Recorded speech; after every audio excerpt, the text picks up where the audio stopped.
buenos días. Mi nombre es Florencia Pérez, trabajo en el programa de control de enfermedades inmunoprevenibles del Ministerio de Salud de la Provincia de Buenos Aires.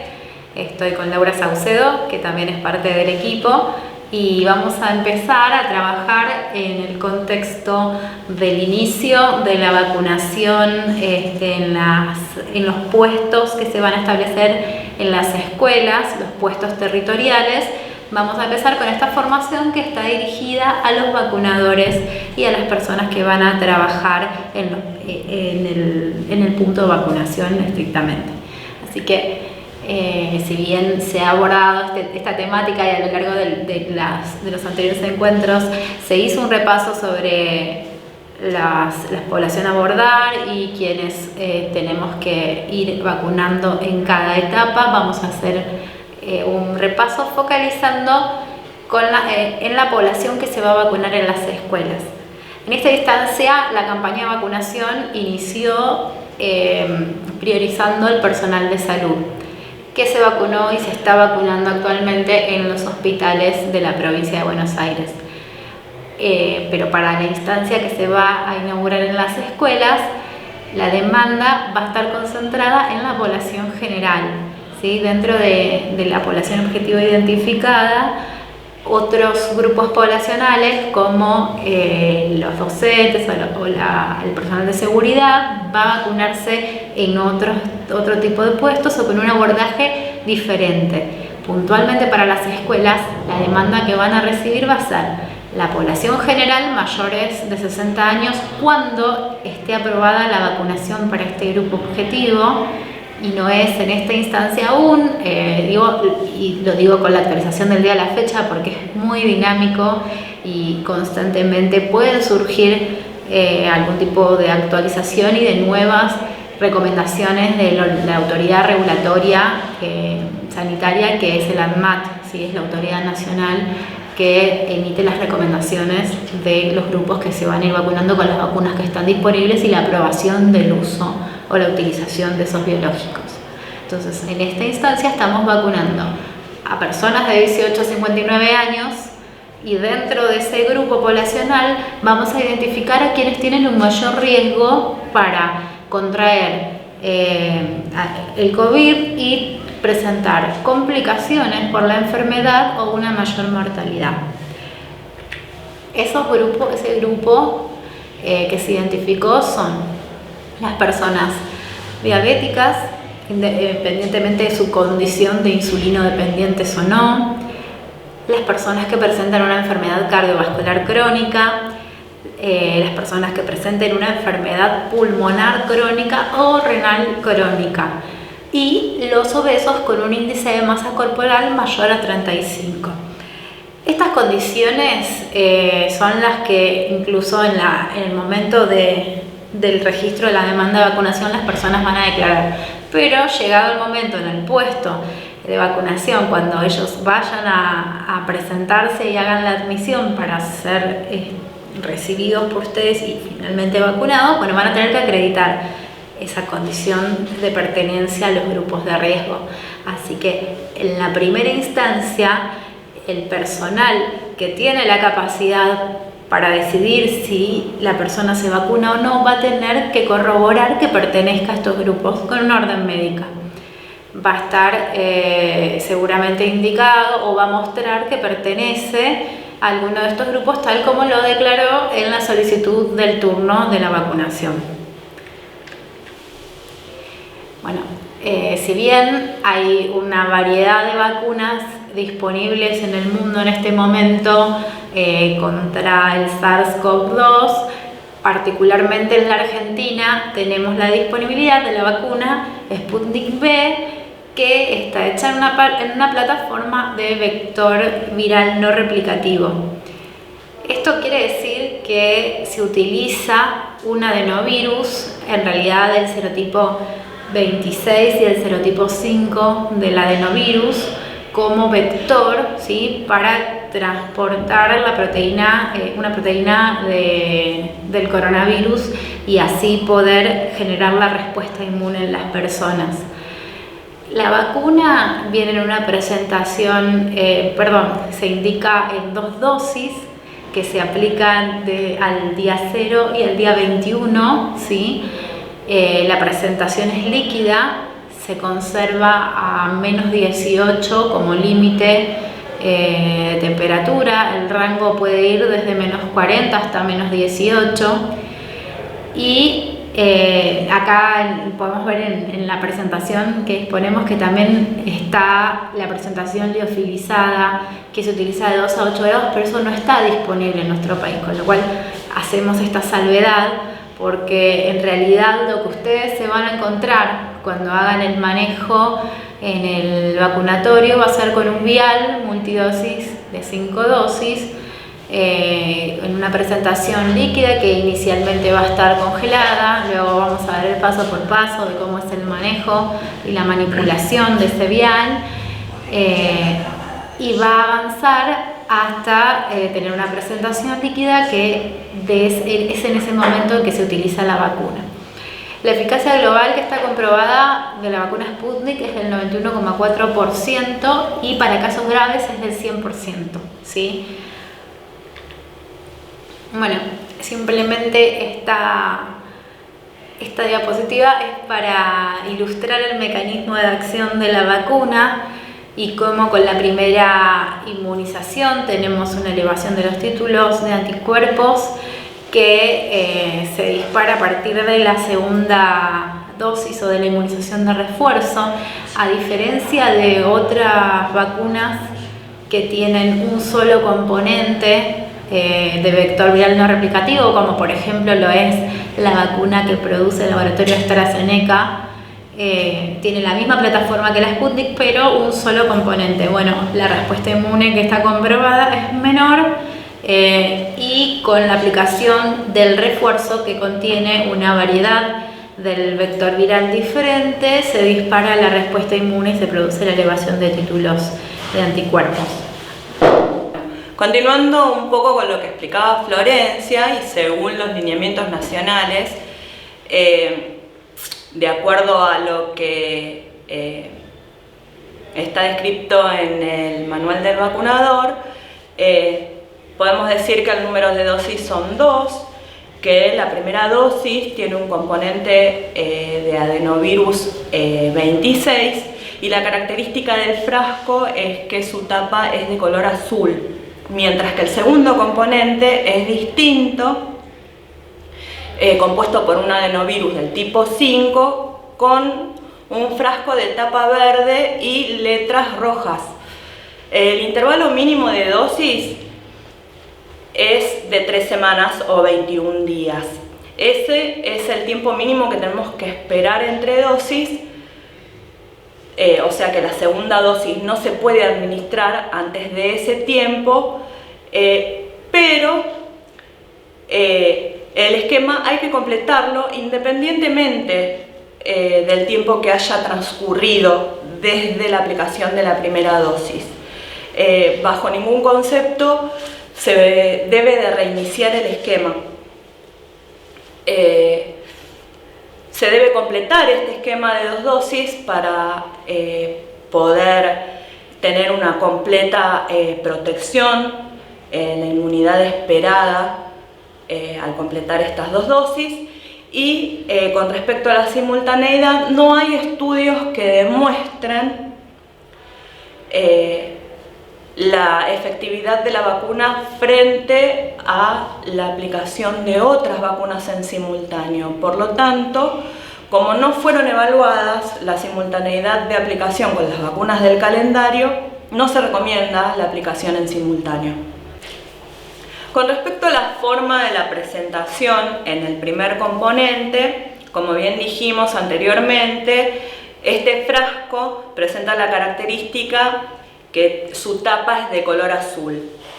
La solución para la aplicación es intramuscular en región deltoides y el frasco contiene 3 mililitros.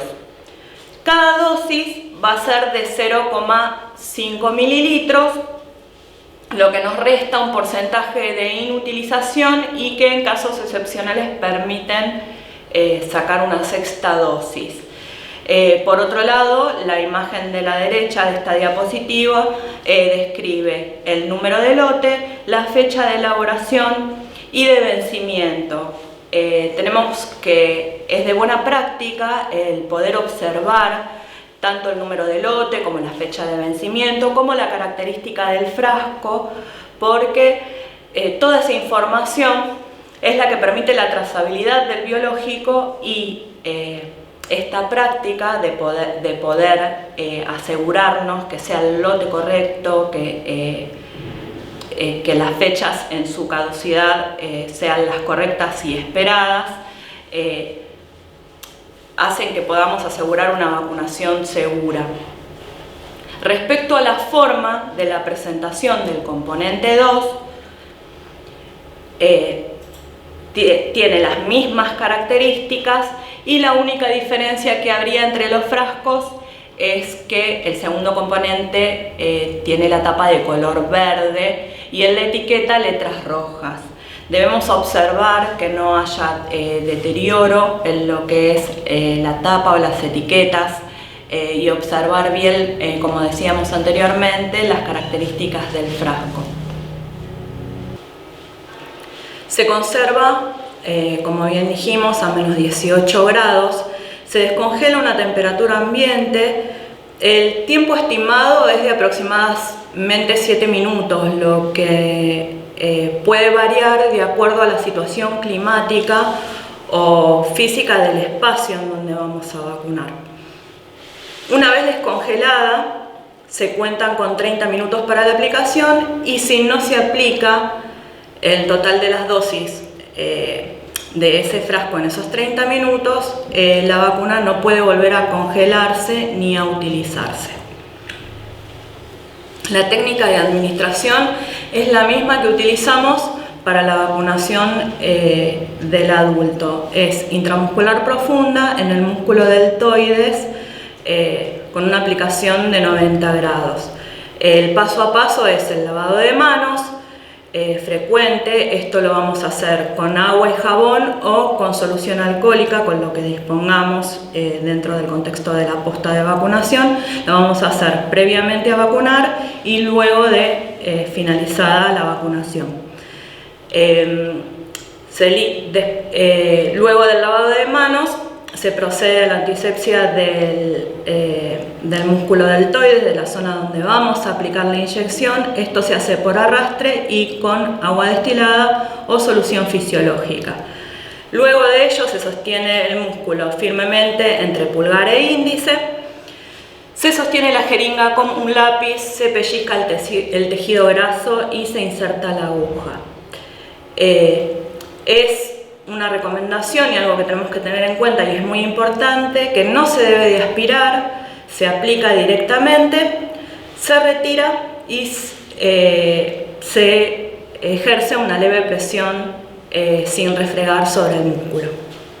No se masajea. La carga de dosis se recomienda que sea en simultáneo. Esto es para poder optimizar el recurso del vial.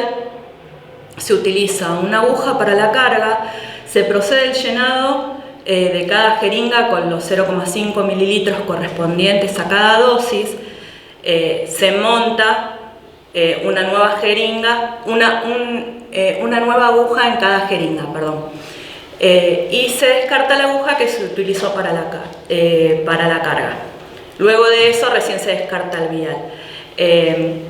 Es importante que todos los vacunadores puedan hacer esta práctica. Si bien recomendamos que la carga un único vacunador y los demás observen, esto se trata de optimizar más que nada el tiempo que tenemos para poder vacunar, lo que no significa que cada vacunador pueda cargar su dosis también. En esta etapa cada frasco corresponde al componente 1. Sabemos que en los próximos días llegarán las segundas dosis, pero en este momento trabajamos con el componente 1, que como dijimos es la tapa azul. La segunda dosis tiene un compuesto diferente, por eso es que no se deben reservar los frascos para completar los esquemas. todas las primeras dosis que tenemos se deben aplicar como tales, como primeras dosis. Se deben citar a grupos de a 5 personas y una vez que están presentes se procede a descongelar el vial y no antes. No se agita bruscamente, no se almacena el vial una vez abierto, no se utiliza el vial si hay problemas con respecto a la integridad del frasco, la etiqueta deteriorada o con cambio en las propiedades. Dijimos que al momento de sacarla del freezer es una masa blanca y dura. Si no tuviese esa característica, debemos desconfiar de su vida útil o de la continuidad de la cadena de frío de ese vial. Estas son recomendaciones para el personal vacunador. Se utiliza el guardapolvo o ambo que se suele utilizar para la jornada común de trabajo y no se debe salir luego de la jornada de trabajo con ese ambo o ese guardapolvo que se utilizó en la jornada. Se utiliza el cabello recogido en su totalidad y calzado cerrado. No se usan accesorios, no se debe utilizar tampoco el celular durante la vacunación y no contamos con evidencias del uso rutinario de guantes. Se recomienda no utilizarlo porque esta práctica hace que se limite el lavado de manos que está recomendado pre y post vacunación. Sin embargo, puede utilizarse solo en caso de que el personal vacunador tenga alguna lesión en las manos que necesite cubrir. Al finalizar la jornada, se debe de cambiar la ropa que se utiliza y como equipo de protección personal se recomienda el barbijo quirúrgico y la protección ocular. Con respecto al desvío de la cadena de frío, dijimos que el rango adecuado está entre los -18 y los -40 grados. ¿Cómo actuar en ese caso? Cada puesto de vacunación va a contar con un registro, planilla, enviado desde el programa de inmunizaciones, en donde, ahora vamos a mostrar el modelo de la planilla, en donde se debe registrar el tiempo de exposición a la vacuna que estuvo fuera de rango. Se toma nota de la temperatura que indica el termómetro en ese momento, se identifica el lote y la fecha de vencimiento, se etiqueta con la expresión no usar producto en cuarentena y se mantiene bajo cadena de frío. Esto es importante, ¿sí? A pesar de que nosotros consideremos de que estos viales estuvieron fuera de rango o sufrieron alguna alteración en lo que es su temperatura, es importante que se siga manteniendo bajo la cadena de frío, porque desde la posta no se decide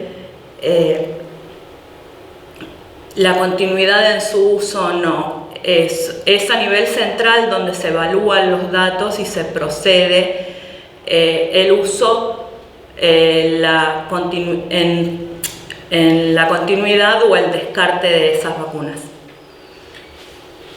Ese es el modelo de la planilla que se utiliza para lo que es el desvío de cadena por la alteración en los rangos de temperatura. Bueno, es muy importante que previo a iniciar el acto de vacunación podamos indagar en las personas que se van a vacunar la existencia de algunas condiciones que en realidad contraindican la aplicación de la vacuna. Con lo cual, los equipos que están vacunando ya en la campaña, en los hospitales, por ejemplo, están utilizando el tiempo de espera del descongelamiento del vial para hacer la entrevista a las personas que están esperando justamente ser vacunadas. Es muy importante indagar los antecedentes de alergias graves en las personas. Las condiciones que contraindican la aplicación de la vacuna en este caso y en la instancia que estamos aún respecto de la información que disponemos, porque hay contraindicaciones que están relacionadas a la no disponibilidad de estudios que avalen aún la vacunación de esas poblaciones y otras condiciones que tienen que ver con contraindicaciones generales de la vacunación y que aplican para otras vacunas también. Entonces, por ejemplo, no vacunamos embarazadas ni mamás que están en periodo de lactancia, ¿sí? Y no vacunamos a menores de 18 años en este momento. Por el momento, y como ya les dije también, no vacunamos a mayores de 60 años hasta que se emita la recomendación y se ingrese a ese grupo poblacional a la campaña. ¿Por qué no los vacunamos? Porque estamos a la espera de justamente estudios de seguridad y eficacia que se están llevando adelante. El más próximo a publicarse seguramente sea el que avale la vacunación en mayores de 60 porque es un grupo poblacional que está incluido en la campaña y que va a estarlo por lo menos próximamente. En cambio, embarazo y lactancia y menores de 18 años no están contemplados en la campaña de vacunación tal como se planificó en este momento. Después, inmunocomprometidos por distintos motivos, enfermedades oncohematológicas, HIV, trasplantes, inmunodeficiencias congénitas o adquiridas de todo tipo, incluidas las inmunodeficiencias ocasionadas por tratamientos medicamentosos, no están incluidos dentro de la campaña y está contraindicada su vacunación, justamente por el mismo motivo, porque aún no hay estudios de seguridad o eficacia de la vacunación en esta población particular. Vamos a recibir muchísimas consultas sobre si las personas pueden o no vacunarse. Lo que nosotros estamos recomendando firmemente es recordar el rol del puesto de vacunación, que no es el de la consulta médica. Estos grupos poblacionales, tanto los inmunocomprometidos como las embarazadas, menores de 18 años, todos los grupos que nombramos que están contraindicadas la vacunación, en realidad tienen contacto con el sistema de salud y deben solicitar o consultar a su médico de cabecera la indicación para vacunarse o no. Nosotros, como indicaciones generales, contraindicamos la vacuna y frente a todas las excepciones que puede haber en los grupos de 18 a 59 años, si pertenecen o no a los grupos de riesgo que mencionamos inicialmente, bueno, eso se resuelve en la consulta médica, ¿sí? Al puesto de vacunación van a llegar con la indicación y no es el enfermero o enfermera o el vacunador quien va a decidir si la persona es elegible para ser vacunada o no. Esto es muy importante y con esto también vamos a agilizar el acto de vacunación porque no debemos resolverlo en el puesto territorial. Después sí vamos a decidir en la entrevista previa quienes no son elegibles porque pertenezcan a los grupos contraindicados. Si alguien solicita un turno y viene y demanda la vacunación, pero yo identifico que no puede vacunarse, debo tomar la decisión de explicarle a esta persona que no pertenece a los grupos que se vacunan y no vacunarla, porque estaría incurriendo, si no, en un error en la práctica, ¿sí? Que nosotros denominamos error programático, vacunar a alguien que no debe vacunarse. Y cuando un poquito más adelante hacemos, vamos a ver qué pasa cuando uno comete errores en la práctica y que debe poder registrar también eso. Cuando hacemos la entrevista hay que poder indagar, como decíamos, antecedentes de alergias graves, hipersensibilidad a componentes de la vacuna o a una vacuna que tenga una plataforma o componentes similares y a cualquier otro tipo, antecedentes de cualquier otro tipo de reacción alérgica grave. Cuando comencemos a vacunar con el segundo componente de la vacuna, también vamos a incluir dentro de las contraindicaciones a las personas que presentaron complicaciones graves post vacunación con el primer componente. Entonces, si indagamos que la persona cuando recibió la primera dosis presentó un shock anafiláctico o reacciones alérgicas generalizadas y graves, síndromes convulsivos o una temperatura superior a 40 grados, entonces también vamos a contraindicar la vacunación en esas personas. Después, debemos tomar precauciones para no incurrir en errores en la vacunación. Una de ellas es no coadministrar la vacuna Sputnik V con otras vacunas. No hay estudios en este momento que avalen la simultaneidad en la aplicación con otras vacunas. En los puestos de vacunación no va a estar disponible otra vacuna para que apliquen en paralelo, pero sí puede pasar que esa persona tenga una vacunación previa con cualquier otra vacuna en las 4 semanas anteriores. Por ejemplo, un adulto que recibió una vacuna triple viral o una vacuna contra la hepatitis B, entonces debemos indagar si se vacunó en las 4 semanas previas con alguna otra vacuna. Y si fue así, hay que esperar a que se cumplan las 4 semanas para indicar la aplicación de la vacuna contra el SARS-CoV-2. Si no se puede aplicar en ese momento, hay que posponerlo.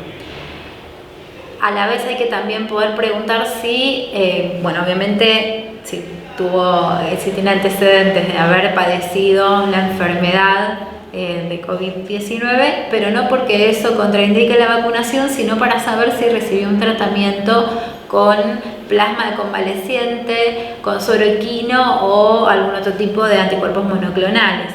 En ese caso se va a posponer la vacunación hasta 90 días luego de haber recibido el tratamiento, ¿sí? Entonces, todas estas precauciones y contraindicaciones que mencionamos forman parte de la entrevista previa y las preguntas que vamos a hacerle a las personas para decidir si las vacunamos en ese momento, si posponemos o si contraindicamos el acto de vacunación. Finalmente, como dijimos recién, respecto al antecedente de infección por SARS-CoV-2, no es una contraindicación para vacunar. Se va a vacunar tanto a quienes la hayan padecido como no, pero sí vamos a preguntar si dentro del tratamiento recibió, como dijimos recién, plasma convaleciente, suero equino o anticuerpos monoclonales, y saber en qué periodo de tiempo lo hizo. Sí vamos a indagar, y esto va a ser en un momento previo al momento de la vacunación. Va a haber un triage donde se van a consultar la presencia de síntomas. Esto va a definir si la persona pasa a la etapa de admisión, en donde ustedes van a poder hacer la entrevista, pero si igualmente al llegar a la admisión y se hace la entrevista, se le va a repreguntar si está cursando síntomas de la enfermedad, ¿sí? Y en el caso que se identifique a una persona que presenta una infección aguda en ese momento, obviamente se la va a aislar y tiene que esperar hasta el alta para poder vacunarse. No hay un periodo superior al del alta para vacunarse en el tiempo que hay que considerar en posponer la vacunación. Esta duda surgió en los equipos que empezaron a vacunar también de los hospitales, que consultaban si había que esperar más tiempo por haber padecido la enfermedad, y la verdad es que no, solamente esperamos al alta por una cuestión de cuidado de la persona y de cuidado del equipo que está trabajando. Por el mismo motivo, quienes declaren que son contacto estrecho de un positivo tampoco se pueden vacunar. Deben aislarse y cumplir con el periodo que está indicado. Ustedes saben que en la persona que presenta infección aguda indicamos 10 días de aislamiento desde el inicio de los síntomas, y en la persona que es un contacto estrecho de un positivo se indican 14 días de aislamiento. Entonces, a la espera de si presenta síntomas o no. Entonces, de nuevo, si alguien en la entrevista declara que es contacto estrecho de un positivo, debemos indicarle que se aísle, suspendemos el acto de vacunación, y justamente el objetivo de esta actividad es proteger al personal y no generar más contactos estrechos y una mayor transmisión de la enfermedad. Y respecto de las enfermedades agudas graves o exacerbación de enfermedades crónicas, si la persona presenta un compromiso del estado general, se va aplazar la vacunación hasta la alta médica, ¿sí? Esto también, cuando estemos haciendo la entrevista, vamos a tener personas que presenten enfermedades crónicas, porque son los grupos elegibles para vacunar, y en realidad cuando presentan compromiso del Estado general, lo más probable es que no estén demandando la vacunación en el puesto territorial en una escuela. Pero en el caso de que haya evidencia de que la persona está descompensada, ¿sí?, de que se complejizó su cuadro, la indicación en realidad es demandar atención médica, no la vacunación. Por eso aplazamos la vacunación y se solicita la atención médica para esa persona. Bueno, después sobre los eventos postvacunales, es importante que una vez realizado el acto de vacunación podamos informar a las personas que se vacunan que es esperable que aparezcan algunos efectos que, si bien no son de una elevada frecuencia, sí algunos de presentación leve pueden aparecer y tenemos que poder identificarlos para actuar en consecuencia. Los más frecuentes tienen que ver con algunos efectos generales que se presentan como un síndrome pseudogripal, con un poco de fiebre, con mialgias, artralgias, cefalea o algún malestar generalizado, ¿sí?, que inicia entre las 6 horas post-vacunación y hasta las 24 horas de haberse efectuado la vacunación. En general, este tipo de efectos adversos, así como los otros efectos adversos leves que son locales, ¿sí?, dolor en el sitio de la aplicación, hinchazón o hiperemia, se puede resolver con la indicación de un analgésico. Si la persona puede optar por tomar un paracetamol o algún analgésico no esteroide y en las 24 horas posteriores a la vacunación va a remitir los síntomas en su totalidad. Después hay otro tipo de eventos adversos menos frecuentes, que son generales, que tienen que ver con náuseas, algún otro tipo de síntomas gastrointestinales, reacciones alérgicas leves o una modificación en el laboratorio que requieren o pueden llegar a indicar que la persona haga una consulta médica. Nosotros, desde nuestro rol en el puesto de vacunación, lo que tenemos que aclararles es que esto puede aparecer y que, frente a la duda o si tienen alguna incomodidad importante, tienen que hacer la consulta médica para recibir atención, pero que no revistan gravedad y no, realmente en su amplia mayoría no hubo personas que pudieran registrar algún tipo de evento adverso grave. Sí, vamos a ver más adelante ahora con Lau qué pasa cuando hay una reacción alérgica grave y cómo es el manejo de esa emergencia en el contexto de la vacunación. Pero lo que vamos a hacer previo a eso es informar simplemente que los efectos adversos leves pueden suceder y que van a remitir a la brevedad y podemos utilizar un analgésico para ello. Bueno, luego de que la persona fue remitida a la vacunación porque pudo superar todas las etapas de triage, de preadmisión y admisión para la vacuna, que se constató de que reúne todos los requisitos para poder recibir la dosis de manera adecuada y segura, tenemos que pensar que, por ser una vacuna nueva, la persona puede llegar a sufrir una reacción no esperada del tipo de las menos frecuentes. Sin embargo, cabe aclarar que la anafilaxia, dentro de lo que es el contexto de la vacunación, es rara, en una tasa de 1 en 1.000.000 de personas, y las reacciones alérgicas severas y graves tienen más que ver con, y más que nada en el adulto, tienen más que ver con alergias al medicamento, al látex, a las picaduras de insecto, en el caso de los niños, que no es el contexto de vacunación, pero está bueno aclararlo, en los alimentos.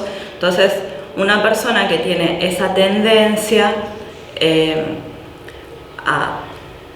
en su sistema inmune a reaccionar con respecto a los alérgenos, son las personas en las que vamos a focalizar nuestra atención.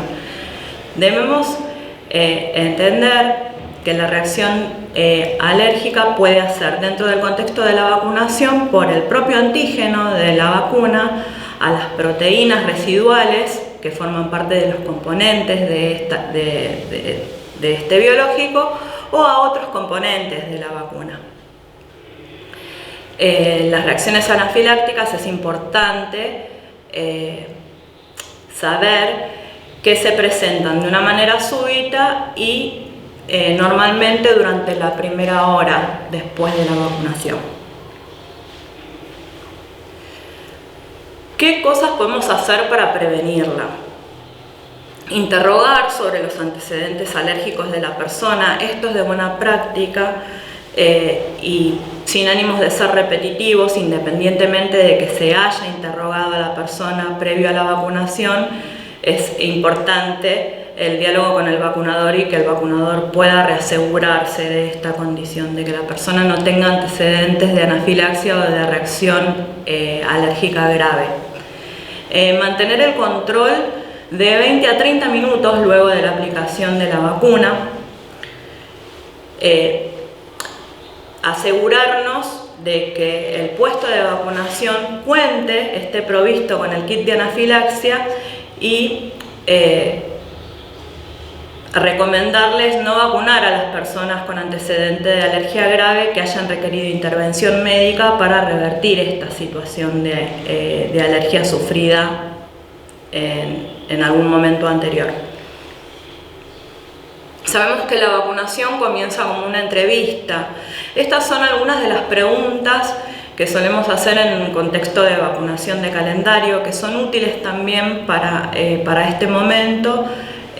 Sin embargo, el puesto de vacunación va a contar con una lista a modo checklist en las que va a preguntar puntualmente estas cuestiones que tienen que ver con las precauciones que describía Florencia anteriormente, que tienen que ver con si la persona piensa que puede llegar a estar embarazada o no, si está transcurriendo por un periodo de lactancia, si tiene algún inmunocompromiso en lo que respecta a su salud,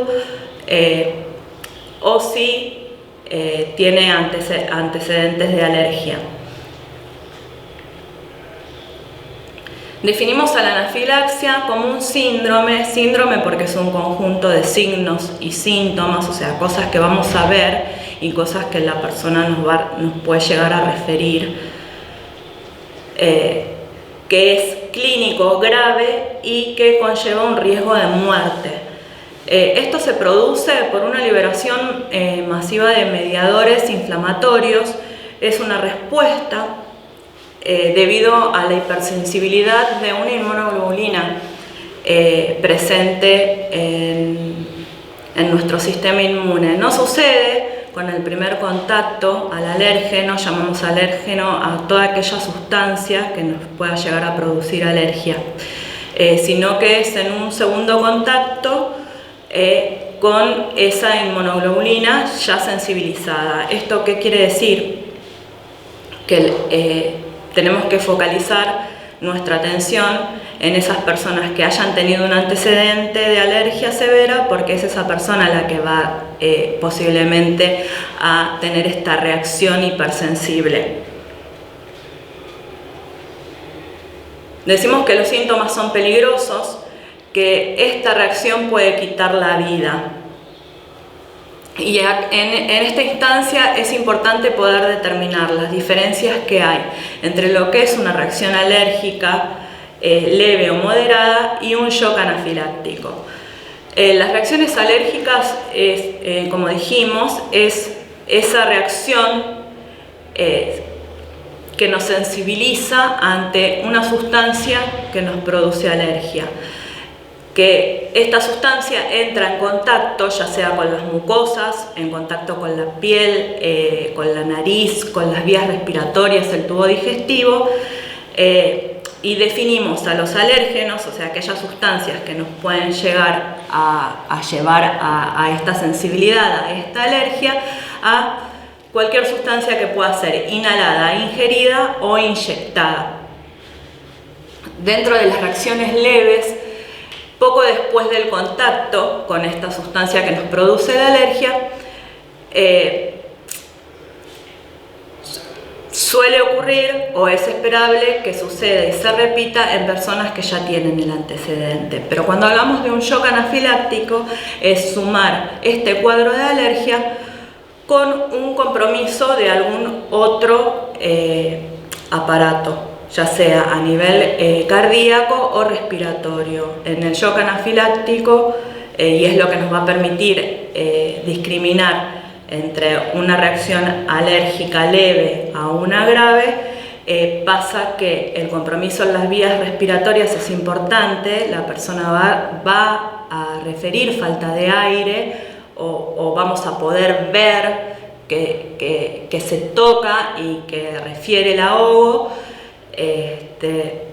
y puede suceder dentro del contexto de vacunación como por una picadura de insecto, una mordedura, por alimentos o, como dijimos antes, por algún tipo de medicación que haya recibido previamente. ¿Cómo definimos el caso entonces? Como el conjunto de signos y síntomas que aparecen de una manera repentina y que progresan rápidamente. El compromiso es multiorgánico, va a ser en la piel, a nivel respiratorio, a nivel cardiovascular y gastrointestinal. La sola presencia de una alergia o de un rash cutáneo no define al cuadro como anafilaxia. ¿Cómo la diagnosticamos? En este gráfico tenemos bien diferenciados, si pueden ver con puntos amarillos, todos los síntomas de una alergia simple, en donde podemos encontrarnos con que la persona empieza a presentar ojos rojos y llorosos, una congestión nasal, rinorrea, vamos a notar que quizás gotea esa nariz, ronchas que suelen aparecer en lo que es el cuello y en la cara, y después se extiende como sarpullido y picazón al resto del cuerpo.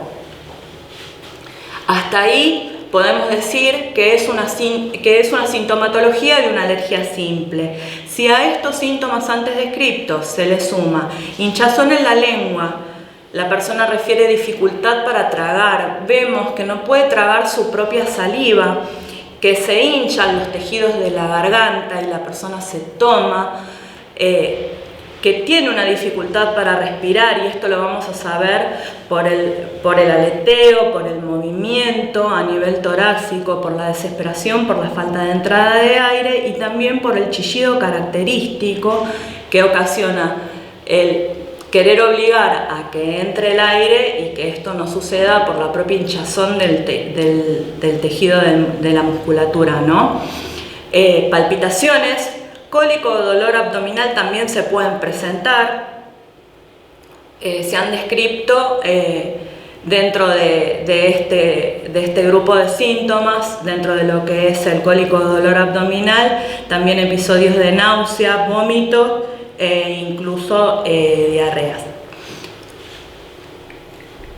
Si sumamos todos esos síntomas, nos encontramos ante una emergencia, y en esta situación no podemos dudar. Sabemos que el tratamiento, el pilar fundamental para el tratamiento de la anafilaxia es la adrenalina, y los elementos de los que tenemos que disponer, que son los que componen el kit de anafilaxia, es justamente la ampolla de adrenalina con una concentración de 1 mililitro, una jeringa de tuberculina y una aguja intramuscular que nos permita la aplicación intramuscular profunda.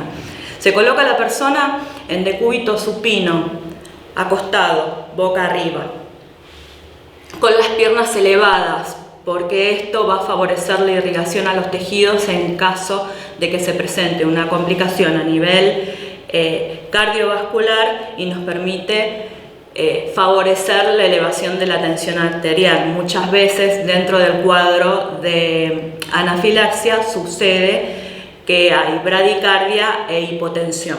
Entonces, esta posición es la que favorecería no a revertir el cuadro, pero sí a favorecer la recuperación de la persona.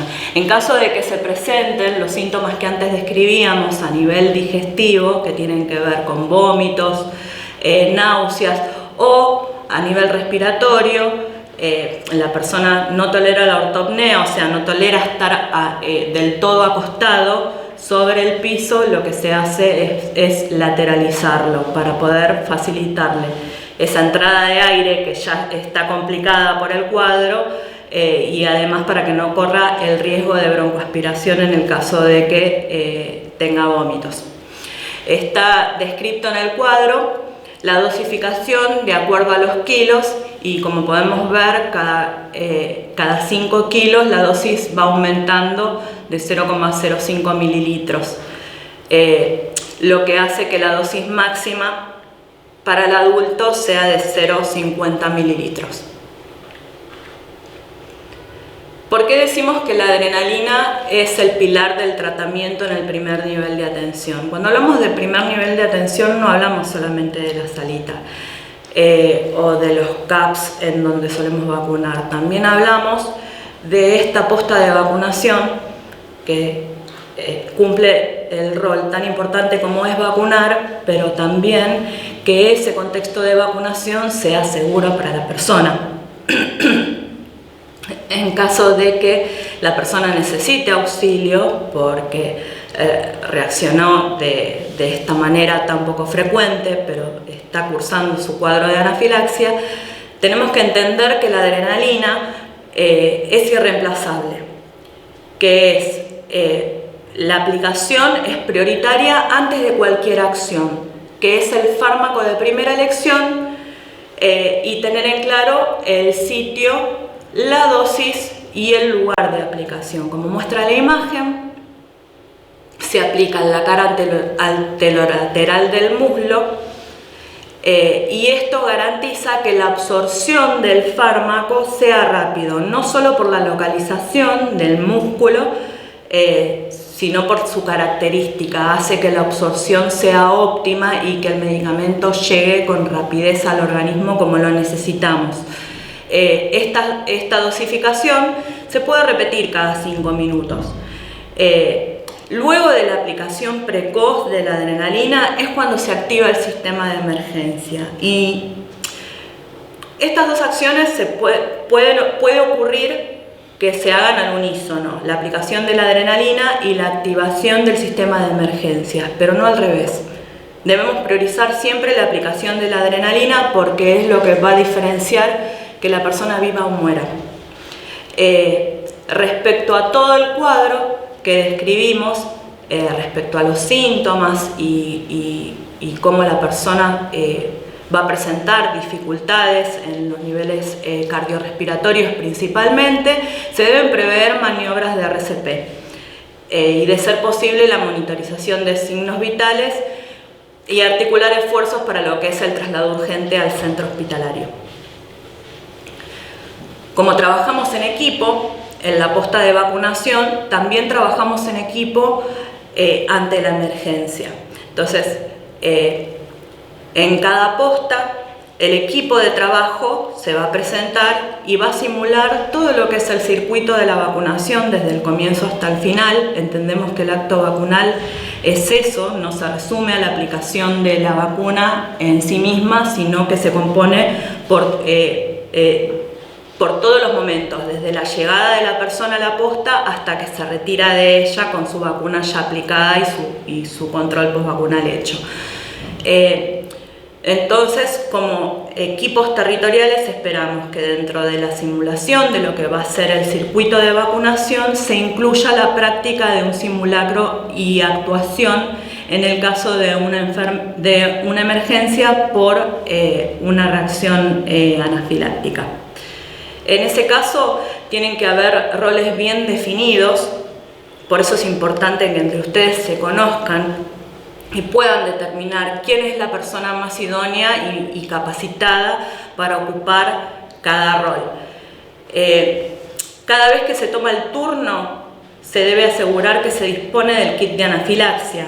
Como equipo de trabajo debemos determinar el rol que tomará cada uno ante la emergencia, y la posta debe estar organizada de modo tal que cada actor tenga claro cuál es el rol que va a ocupar para que no se superpongan tareas. Y esto tiene que ver con la organización del acto vacunal en sí y de la emergencia también. Cada posta debe de tener claro el número del sistema de emergencias correspondiente al lugar. Sabemos que cada municipio tiene características propias respecto a su sistema de emergencias. Con respecto a la definición de estos roles que hablábamos y el protocolo de actuación, vamos a contar con una persona en la sala de espera post-vacunación capacitado para reconocer cualquier reacción, poder detectar rápidamente cualquier reacción en la persona que se encuentra allí. Ya sea esto que hablábamos, que la persona refiera o muestre signos de dificultad para respirar, que se acerque y diga, me siento mal, me está saliendo esto en la piel, que lo veamos rascarse, en fin, cualquier detección de los síntomas que antes mencionábamos que son característicos, tanto de alergias leves como graves. Esa persona es la que después de reconocer o de intercambiar con la persona que está en observación, va a dar aviso inmediato al actor número 2. El actor número 2 es una persona capacitada para definir el caso como anafilaxia o no, y que será el responsable de la aplicación de la adrenalina. El actor número 3 es la persona que va a estar entrenada para realizar el llamado telefónico al sistema de emergencias. Por otro lado, el coordinador general de la emergencia es el que tiene que garantizar ese espacio de actuación, es el que va a garantizar que nuestro entorno de actuación ante la emergencia sea seguro para la persona que estamos asistiendo, para nosotros como actores dentro de lo que es la emergencia, pero además debe de garantizar y facilitar el acceso y el egreso del sistema de emergencias. Debemos de tener previsto por dónde va a entrar, si entra la ambulancia, por dónde va a salir y poder facilitar la llegada del equipo que va a trasladar la persona al segundo nivel de atención, que ya es la atención hospitalaria. ¿Qué errores podemos cometer en el tratamiento o la prevención de la anafilaxia? Presumir que la anafilaxia va a mejorar de forma espontánea. Esto no va a suceder. Cuando se empiezan a manifestar estos síntomas de alergia severa, grave, que ya hemos descrito detalladamente, no se van a revertir si no es con la aplicación de la adrenalina. Si suponemos que es tan mal que supongamos que corticoides y antihistamínicos pueden sustituir la función de la adrenalina. Si bien son parte del tratamiento, es parte del tratamiento que se utiliza para revertir la acción de estos mediadores inflamatorios que mencionábamos al comienzo, pero se hace luego de la presentación del cuadro agudo, y este tratamiento tiene más que ver con el contexto hospitalario que con la actuación que nosotros vamos a tener dentro de la posta. Creer que la adrenalina se acompaña de efectos cardíacos importantes. Esto es un mito que tenemos la obligación de desmentirlo. La realidad es que si la persona no necesita la adrenalina, no le vamos a ocasionar un daño aplicándosela. Le vamos a ocasionar más daño si la necesita y no se la aplicamos. Y otro de los errores más comunes es confiarse cuando existe una mejoría rápida del paciente. La persona con una alergia severa es una persona que va a estar en un estado lábil, en el que puede tener una pérdida de conciencia o no, y que por momentos hable o no, se comunique o no con dificultad, puede hacer que nosotros tengamos una confusión con respecto a si se recupera o no. Y es importante que en el momento de la anafilaxia, y volviendo a los roles de los que hablábamos, como equipo podamos determinar qué persona es más competente para ocupar cada rol.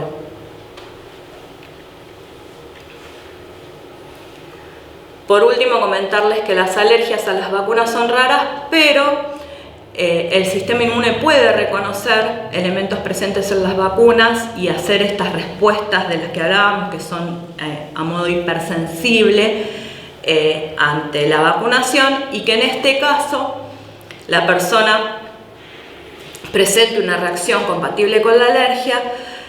Por ello es importante conocer todos los componentes de la vacuna para poder realizar un estudio adecuado en el caso en el que se presente todas estas sintomatologías que hablábamos y estas reacciones alérgicas que antes describimos. Es importante y es de buena práctica, y los invitamos a que hagan una profunda lectura de los lineamientos. Ahí se describen tanto los componentes de la vacuna como los efectos adversos esperados, y reforzar conceptos es lo que nos hace también más capaces y más idóneos dentro de lo que es nuestro desempeño, más en la posta. En la anafilaxia, la notificación del ESAVI se debe realizar dentro de las primeras 24 horas por ser clasificado como grave. En esta diapositiva pueden ver que les dejamos un link que es un instructivo de notificación de ESAVI online para que puedan ir mirándolos. Los invitamos a reforzar conceptos a través de la lectura tanto del instructivo de ESAVI como de los lineamientos.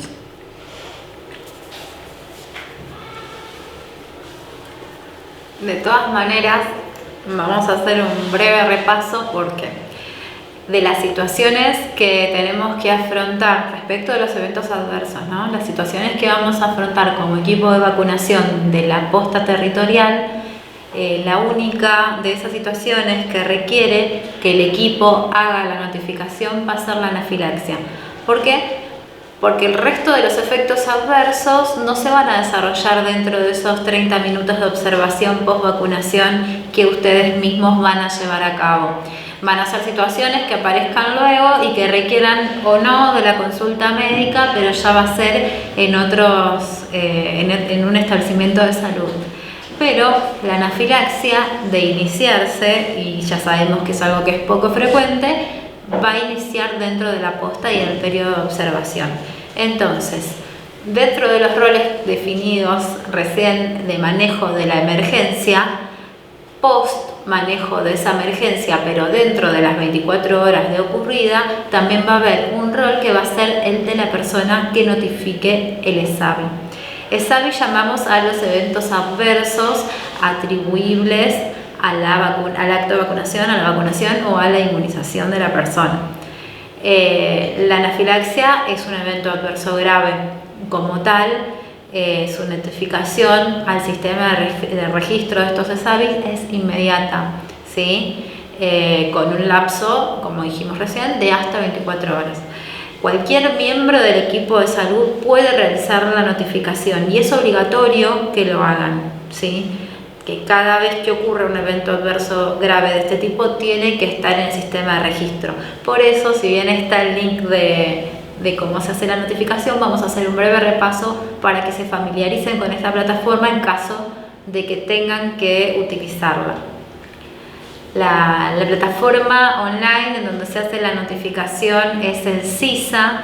El SISA es un sistema integrado de información sanitaria a nivel nacional que tiene distintos módulos que van recopilando información sobre distintos programas o temáticas dentro de lo que es el sistema sanitario del país. Uno de ellos es el módulo de ESAVI. El link de la página está disponible acá en la presentación. Cuando ustedes abren ese link, aparece en la parte inferior distintos módulos. Bueno, ahí está el módulo de ESAVI que está en un recuadro rojo en la imagen, y haciendo clic en ese módulo de ESAVI va a aparecer la posibilidad de iniciar el registro del efecto adverso. En el caso de las postas territoriales, el efecto adverso grave, ¿sí? La forma de iniciar la notificación siempre es con una matrícula profesional.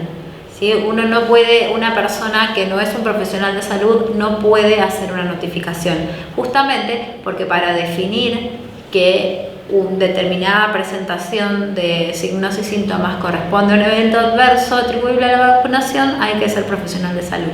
Entonces es condición tener una matrícula profesional y registrarla para poder hacer la notificación.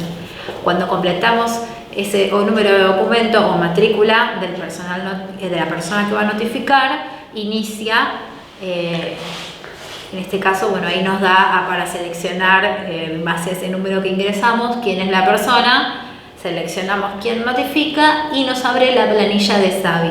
Entonces en esa planilla vamos a registrar los datos de la persona y con esto hacemos una salvedad. Ustedes en la posta van a disponer de estos mismos campos en una planilla papel, porque quizás al momento de tomar los datos post emergencia, bueno, no tengamos la posibilidad de hacer en ese instante el registro online, pero sí va a estar la planilla en formato papel para ir completando los datos de filiación de la persona, registrar qué síntomas se corroboraron que presentó, y entonces cuando nos podemos tomar el tiempo resuelto, no sé, derivada la persona y cuando ya está normalizada la atención, bueno, ahí sí hacer la notificación online.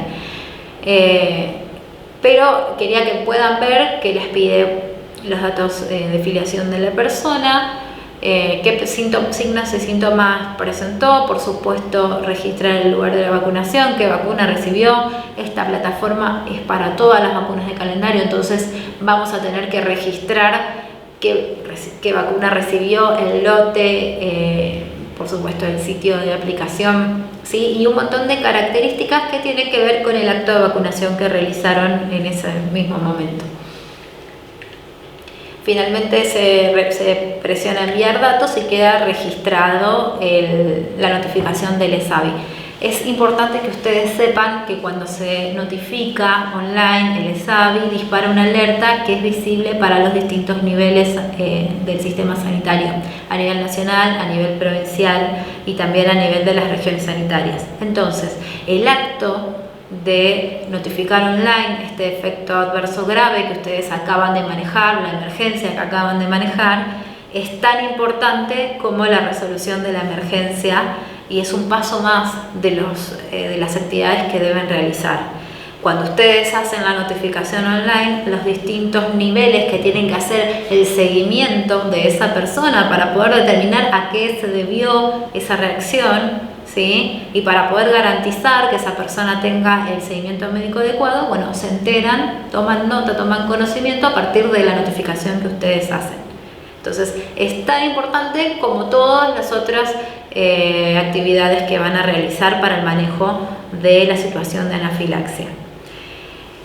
Finalmente acá les dejamos algunos links donde tenemos disponible el material bibliográfico que pueden utilizar para seguir leyendo, como los invitó Lau, que vayamos generando nuevas preguntas, que vayamos leyendo y pudiendo avanzar en este espacio de formación y que llegamos el día de iniciar la vacunación en la posta, que tengamos a un equipo que haya leído, que se haya capacitado y que tenga pleno conocimiento de las distintas situaciones que puede llegar a afrontar y también que pueda dar respuestas a las personas que están demandando la vacunación y que sepan la técnica que tienen que utilizar, quiénes deben vacunarse y de qué forma tienen que realizar el acto de vacunación y el post vacunación que acabamos de mencionar.